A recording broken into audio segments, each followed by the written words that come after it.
Bom dia. Bom dia a todos. Bom, nós estamos na nossa terceira mensagem da série em Tiago. Nós estamos no capítulo 1. Vamos falar hoje do versículo 9 até o versículo 11. Do 9 até o 11. E aí, meus meninos, para vocês, essa mensagem é especial para vocês dois, viu? A gente vai falar hoje sobre um homem rico e o pobre. A gente vai olhar sobre como as Escrituras, o que Tiago fala para nós nas Escrituras, sobre o nosso coração. O coração do homem rico e o coração do homem pobre. E olhando para as Escrituras, entendendo o que Deus deseja de cada um referente a isso, tá bom? Então preste atenção na nossa mensagem, o que a gente vai conversar aqui vai muito nesse caminho, tá joia? Abra suas Bíblias aí, pessoal, em Tiago, capítulo 1, versículo 9 até o versículo 11. Diz o seguinte o texto: o irmão, porém, de condição... Estou lendo na revista atualizada. O irmão, porém, de condição humilde, glorie-se na sua dignidade, e o rico na sua insignificância, porque ele passará como a flor da erva.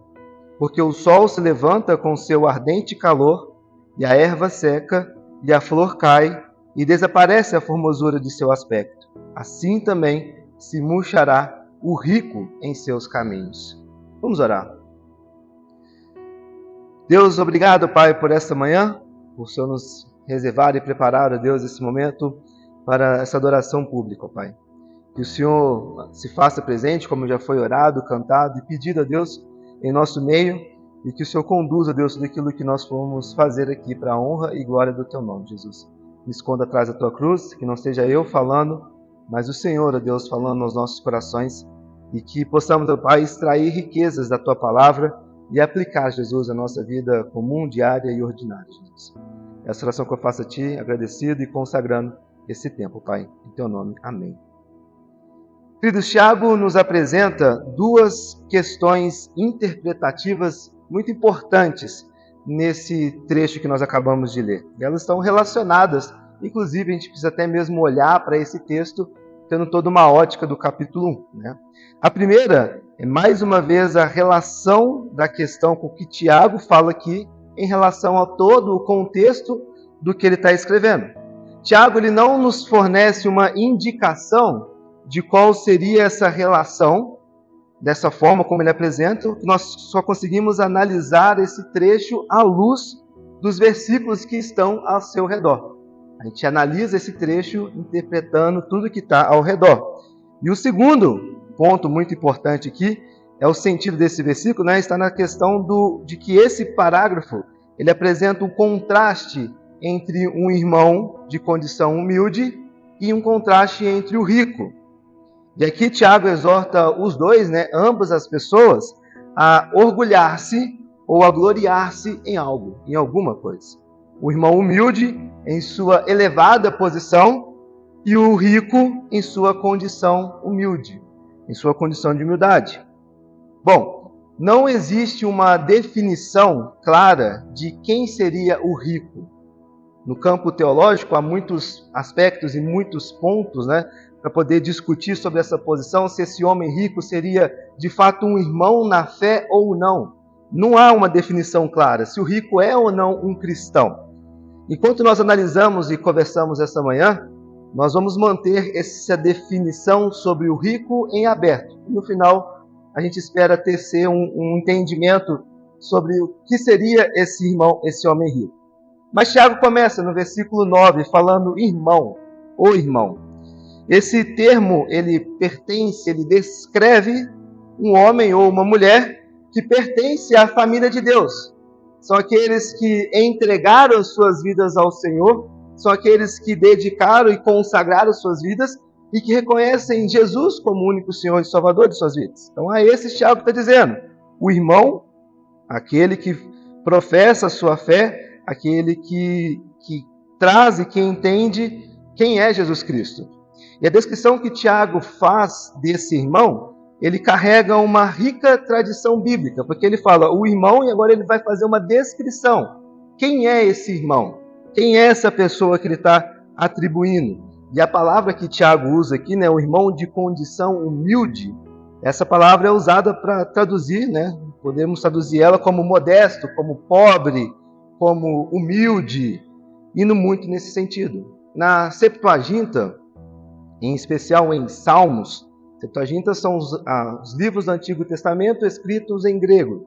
Então, na Septuaginta, especialmente em Salmos, a palavra que Tiago usa aqui, ela é usada para descrever uma pessoa que, na avaliação do mundo, ela é de pouca relevância, de pouca referência. Alguém talvez oprimido pelo mundo. Se você olhar lá em Salmos capítulo 10, versículo 18, capítulo 18, versículo 27, 34, 18, 81, 3, 102, 17, 138, 6, são alguns versículos que usam a mesma palavra dessa que Tiago está usando aqui, de condição humilde, e caracteriza essas pessoas como descartadas, oprimidas, rejeitadas, que têm pouca relevância no mundo e têm a oferecer algo para alguém.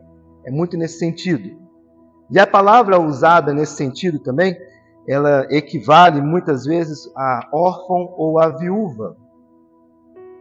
A pobreza, ela está em geral, queridos, incluída nessas circunstâncias humildes, e por isso a palavra, por vezes, praticamente equivale a pobre, né? Condição humilde, por vezes, equivale à palavra pobre.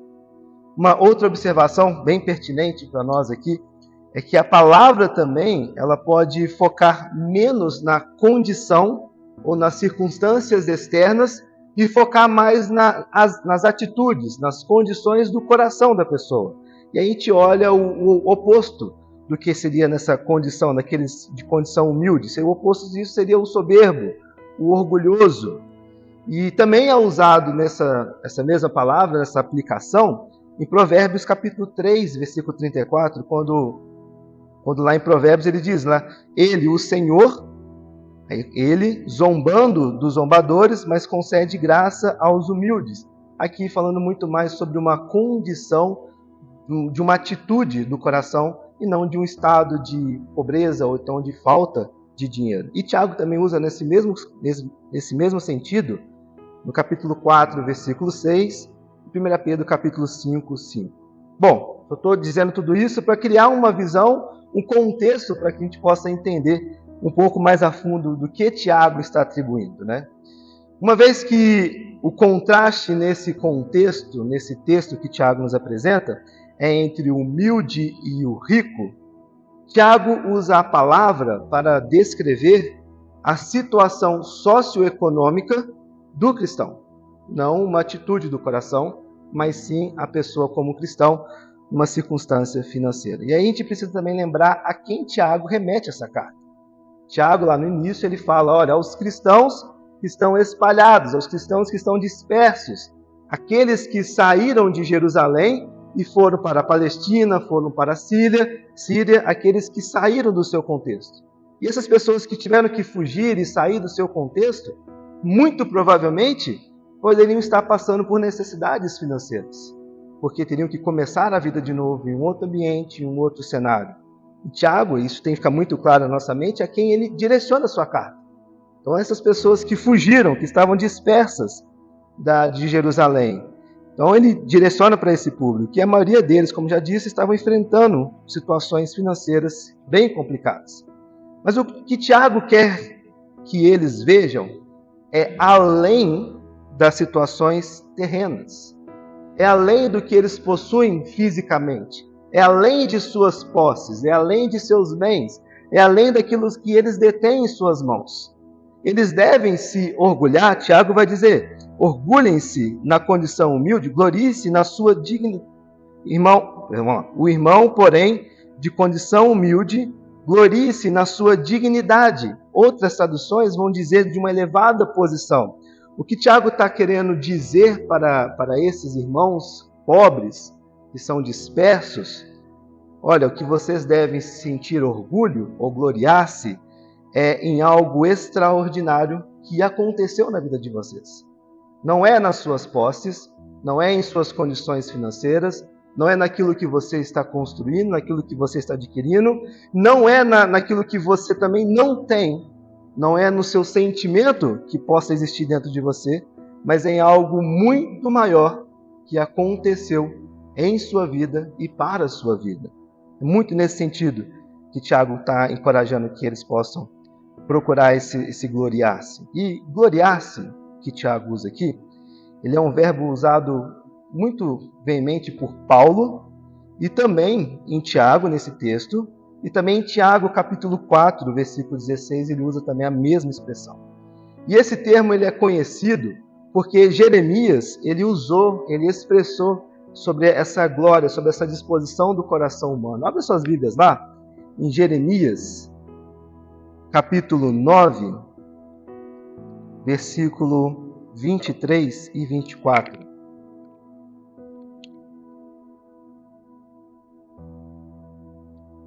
Jeremias capítulo 9, versículo 23 e versículo 24. Assim diz o Senhor: não se glorie o sábio na sua sabedoria, nem o forte na sua força, nem o rico nas suas riquezas. Mas o que se gloriar, glorie-se nisto, em me conhecer e saber que eu sou o Senhor, e faço misericórdia, juízo e justiça na terra, porque dessas coisas me agrado, diz o Senhor. A partir desse texto, e também olhando todos os outros pontos e aspectos que falam sobre o que o homem pode se gloriar, né, fica claro que esse orgulhar-se não é em si mesmo algo sempre errado. É uma questão a respeito do que o indivíduo se orgulha ou se gloria. Dignidade, posição, tudo aqui no texto de Tiago tem a ver com algo extraordinário que aconteceu na vida das pessoas. Não tem a ver com a pessoa, mas com algo extraordinário que aconteceu com esse irmão pobre.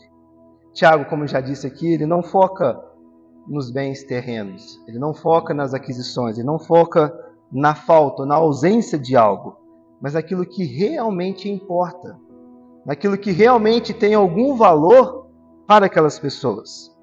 Os cristãos, eles têm de olhar para uma visão, para a visão que Deus tem deles. E esse é o ponto-chave. O irmão pobre, aquele de condição humilde, a glória que você precisa sentir é através da visão que Deus tem de você. Como Deus te enxerga? Hoje Deus nos enxerga, e esse irmão, através de Jesus Cristo. Através do sacrifício de Cristo na cruz do Calvário por nós. E é através desse sacrifício que nós podemos sentir glória ou nos gloriarmos de alguma coisa. Não porque há mérito no que fizemos, mas porque através desse sacrifício da cruz de Cristo, estamos agora numa condição elevada de viver eternamente, olhar e entender a salvação, de experimentar uma graça infinita de Deus em nossas vidas. Percebam, ele foge da condição humana, material, terrena, que por vezes é muito natural que nós atribuamos peso, atribuamos honra, atribuamos glória sobre aquelas coisas, e Tiago nos leva e nos mostra um patamar diferente, um patamar espiritual.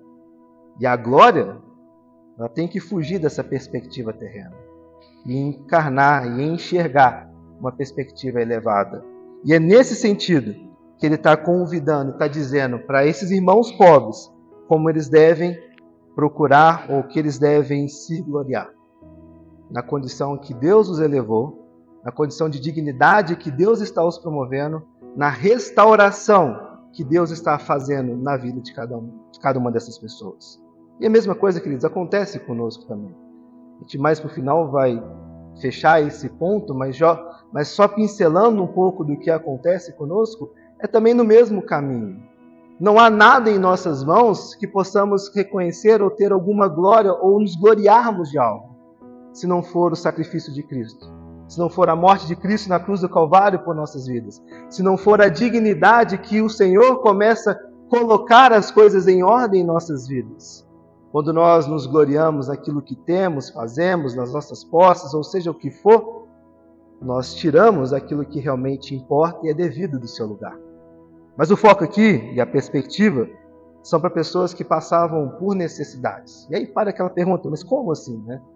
Como alguém pobre, faminto, sem recursos, sem dinheiro, passando por perseguições e por mortes, pode buscar ou encontrar alguma glória, encontrar algo que seja bom, experimentar algum sentimento, alguma perspectiva para algo que realmente tem algum valor?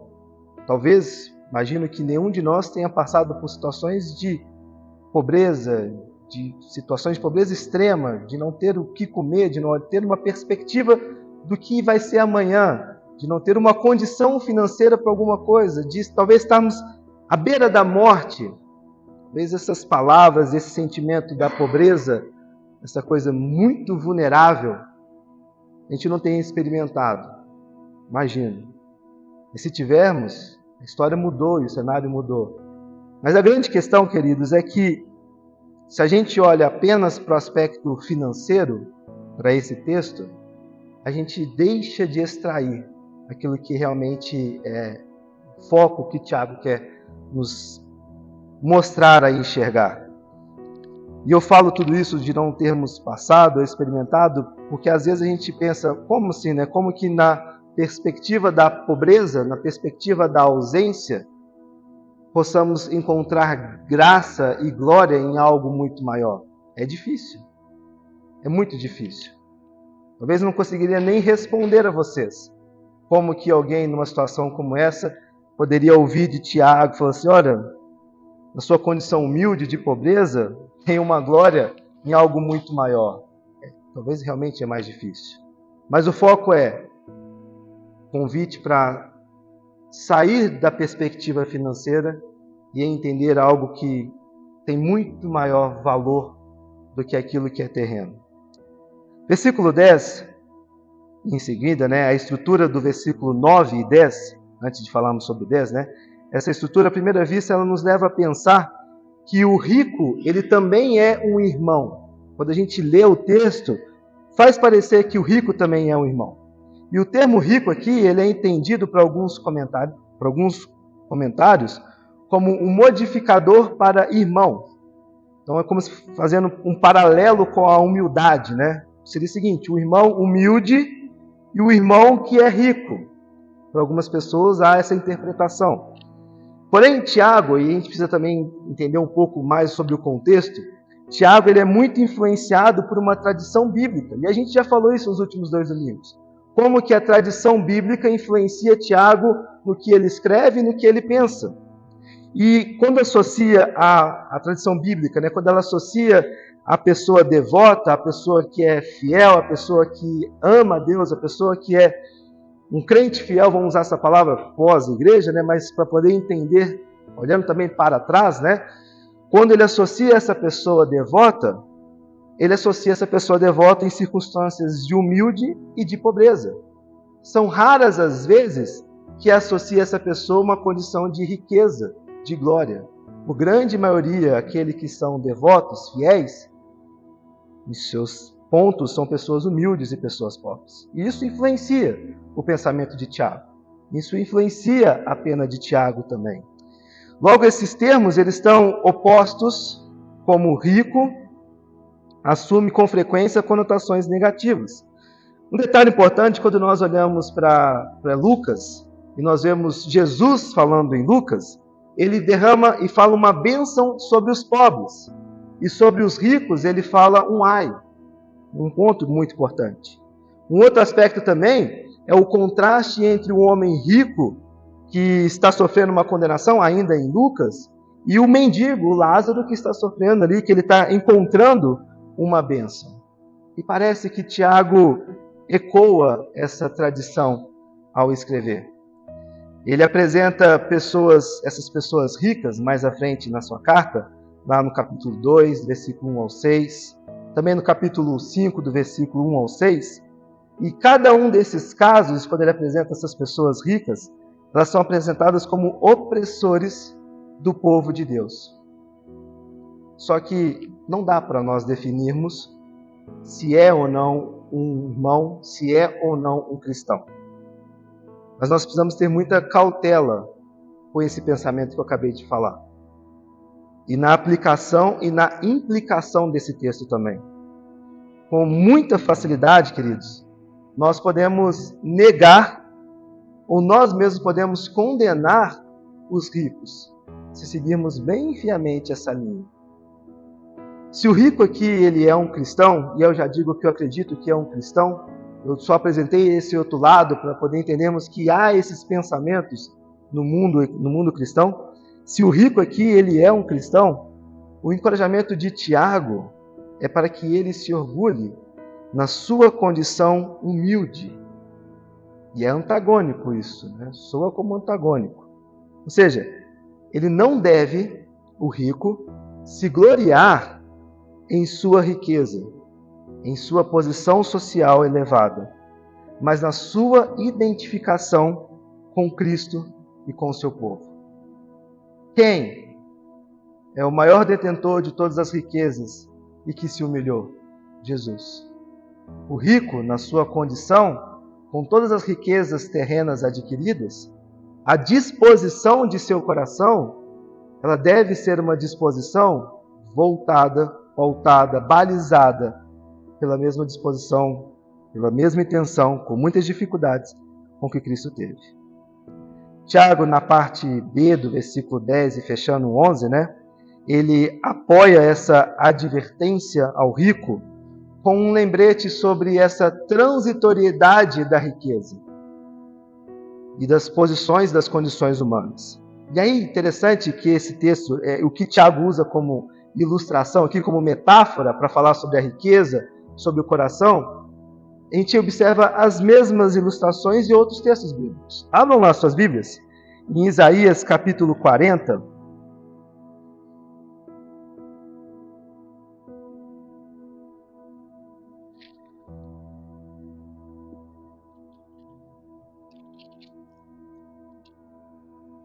Isaías capítulo 40, versículo 6,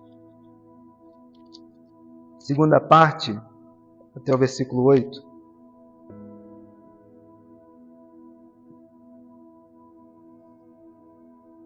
Toda a carne é erva, e toda a sua glória como a flor da erva. Seca-se a erva, caem as flores, soprando nelas o hálito do Senhor. Na verdade, o povo é erva. Seca-se a erva, cai a sua flor, mas a palavra do nosso Deus permanece eternamente. Salmos capítulo 103, versículo 15 e 16. Salmo 103, versículo 15 e 16.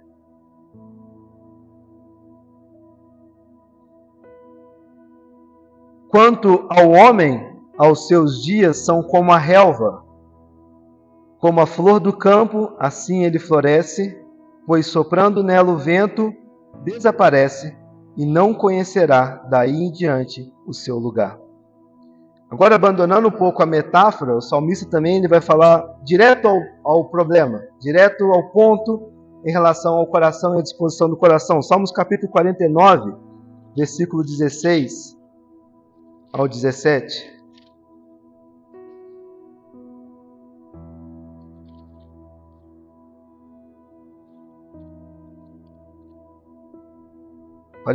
Versículo 16 e 17. Não temas quando alguém se enriquecer, quando avultar a glória da sua casa, pois, em morrendo, nada levará consigo, a sua glória não o acompanhará. Ainda que durante a vida ele se tenha lisonjeado, e ainda que o louve quanto faz o bem a si mesmo, irá ter com a geração de seus pais, aos quais já não verão a luz. Pode ser até aqui. Eu vou voltar no 16. Não temas quando alguém se enriquecer, quando avultar a glória de sua casa, pois em morrendo, nada levará consigo, a sua glória não o acompanhará. Percebam os paralelos que a gente pega com os textos que nós lemos e com o que o Tiago fala aqui? Volta lá para Tiago, capítulo 1, versículo 10, ele diz: o rico, na sua insignificância, porque ele passará como a flor da erva. Porque o sol se levanta com seu ardente calor e a erva seca, e a sua flor cai, e desaparece a formosura do seu aspecto. Assim também se murchará o rico em seus caminhos. O que Tiago está dizendo aqui é que o rico é como a flor. Quando ele confia, quando ele deposita, quando ele coloca o seu coração e a sua honra e essa glória naquilo que ele possui em suas mãos. E como uma flor, é extremamente frágil. Quando o sol vem, ponta sobre a flor, ela seca, ela murcha, ela morre em seus próprios caminhos. Ela morre em suas práticas, ela morre em seu estilo de vida, ela morre naquilo onde o coração deposita a sua honra, a sua glória, a sua vontade, as suas atribuições, os seus desejos. Ela morre naquilo que o homem coloca como algo de maior valor para poder balizar a sua vida. O rico que confia nas suas posses não encontra Deus, em algum momento ele murchará em seus caminhos. Mas o mesmo também se vale ao pobre. Aquele que confia nas coisas que tem em suas mãos, em algum momento ele murchará em seus caminhos. Mas é muito mais difícil o pobre nessa condição, porque no mundo em que nós vivemos, onde as coisas são balizadas pelas posses, pelos conhecimentos, pelas circunstâncias, pelo dinheiro, pelo aquilo que nós construímos, o mundo onde, por vezes, é muito melhor e muito mais notório ter coisas e fazer coisas. É muito mais fácil, nessa condição, confiarmos e dependermos daquilo que nós podemos fazer, daquilo que está em nossas mãos. O que nós podemos concluir, queridos, pensando em tudo isso? Tiago se dirige a dois cristãos, um pobre e um rico. E ele exorta a cada um deles a olhar em direção à sua identidade espiritual. Para o cristão pobre, tentado a se sentir insignificante e impotente, porque, como nós acabamos de falar, o mundo julga as pessoas com base no dinheiro e na posição que elas têm. Para esse irmão, ele precisa se orgulhar na posição exaltada que ele encontra em Jesus, na posição que ele encontra no reino espiritual, na posição que Jesus, que Deus o elevou a ter. Para o cristão rico, tentado a se achar mais do que é, porque o mundo tem em autoestima essas pessoas, ele precisa se orgulhar não no seu dinheiro, não em suas posses, não no que ele constrói, não no padrão de vida que ele coloca, mas paradoxalmente, ele precisa se orgulhar na sua condição humilde, como pessoa que se identifica com aquele que foi desprezado e rejeitado pelo mundo. Nós precisamos avaliar, queridos, a nós mesmos segundo um padrão espiritual, não segundo um padrão material. E é desafiador. O desafio é manter essa perspectiva em um mundo que nos confronta com tanta, mas tanta insistência em um padrão muito diferente de medida. Não é fácil. Não é fácil. A Bíblia jamais ensina, e é um ponto muito chave, que a riqueza em si ela é mal. Eu gostaria de esclarecer isso. A Bíblia não fala que ter dinheiro é algo ruim, que ser rico é algo ruim. Não há mal em ter riquezas. Não, pelo contrário.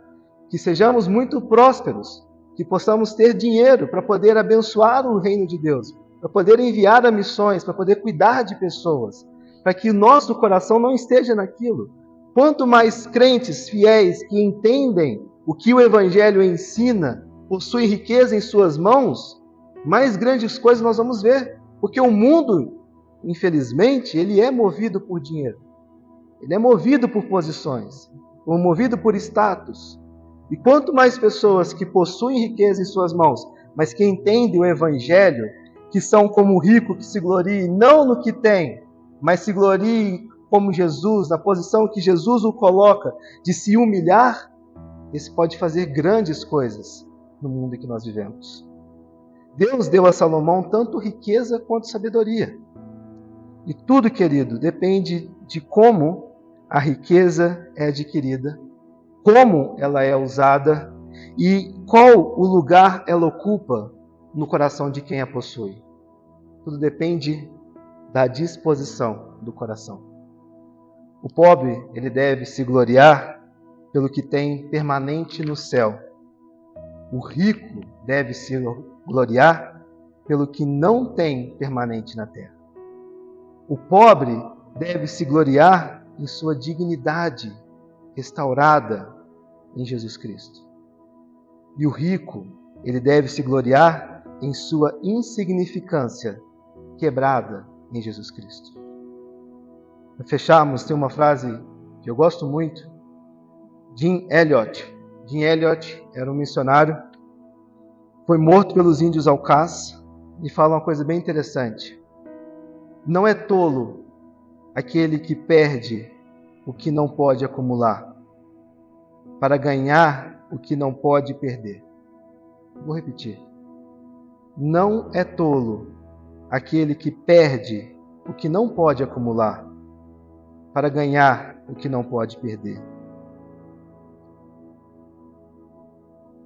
Quando nós colocamos o nosso coração no lugar certo, com a disposição correta, com as intenções corretas do nosso coração, nós começamos a acumular aquilo que nós não podemos perder.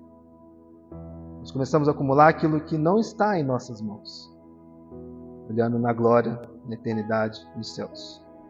Quando nós acumulamos ou colocamos nossos corações aqui, nas coisas terrenas, aí a gente pode ir além de dinheiro e de riquezas. São coisas que são passageiras, coisas que se esvaem pelas mãos. São coisas que agora, hoje, possuem status, mas olhando para a eternidade, elas murcham em seus caminhos, como Tiago fala. O que nós somos convidados, queridos, é uma confrontação de Tiago sobre riqueza e pobreza, sem sombra de dúvida. Mas podemos extrair aqui para o nosso contexto e para as nossas vidas sobre a verdadeira disposição do nosso coração frente aos nossos recursos, frente ao que possuímos, frente ao que governa nossas vidas. Se depositarmos nossas esperanças naquilo que é passageiro, estamos nos gloriando naquilo que é passageiro. Mas se depositarmos nossa esperança naquilo que é eterno, sermos moldados e pautados por aquilo, estamos nos gloriando no sacrifício de Jesus. Para fechar esse assunto, e olhando todo o contexto, a gente é encorajado também a pensar no que Tiago fala nos versículos anteriores, sobre sabedoria. No que Tiago fala sobre essa alegria pelas provações.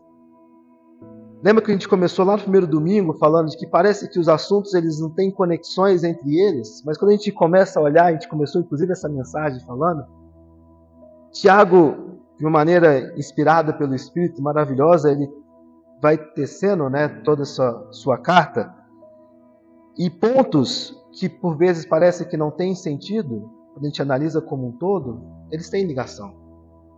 Se não há sabedoria, como administraremos bem os recursos? Se não há sabedoria, se não há uma disposição correta do coração em fé em Jesus Cristo, como que nós colocaremos o nosso coração centrado e gloriando naquilo que realmente tem importância?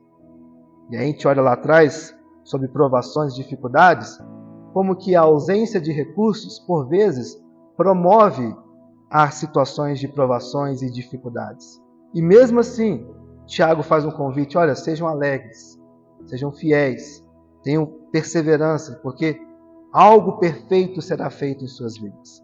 Eu estou mencionando esses pontos só para que a gente possa entender e olhar para que, como Tiago escreve e nos convida, de que há muita graça e há muita beleza no que Ele está sempre nos orientando e direcionando. E no fim, queridos, é um apontar direto para o nosso coração, para a disposição do nosso coração, para a forma como nós nos relacionamos com Deus, com Jesus, em seu sacrifício, e aonde nosso coração aponta para essas coisas.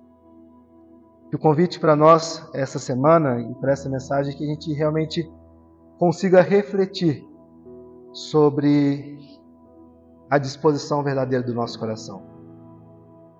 Refletir sobre aquilo que nos governa, para que aquilo que realmente tem relevância e importância possa receber honra, glória e glória através de nossas vidas e em nossas vidas. Vamos orar? Muito obrigado, Jesus, por essa manhã. Obrigado, Deus, pelos meus irmãos. Obrigado, Pai, por orarmos para a Tua palavra e podermos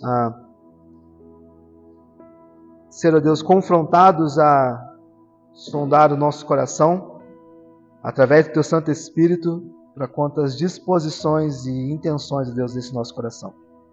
Que a gente possa, com muita sinceridade, ó Deus, olhar para o Senhor e procurar a honra e glória que somente o Senhor pode promover em nós e sermos, ó Deus, pautados e guiados pelo Seu sacrifício, pela Sua morte e pela transformação que o Senhor pode e vai, ó Deus, fazer em nossas vidas. Obrigado, Pai, por cada um que o Senhor trouxe aqui essa manhã e que essa palavra, que essa mensagem possa reverberar, ó Deus, em seus corações, para a honra e glória do Teu nome, Jesus. Essa ação que fazemos a Ti, ó Pai, em Teu nome. Amém.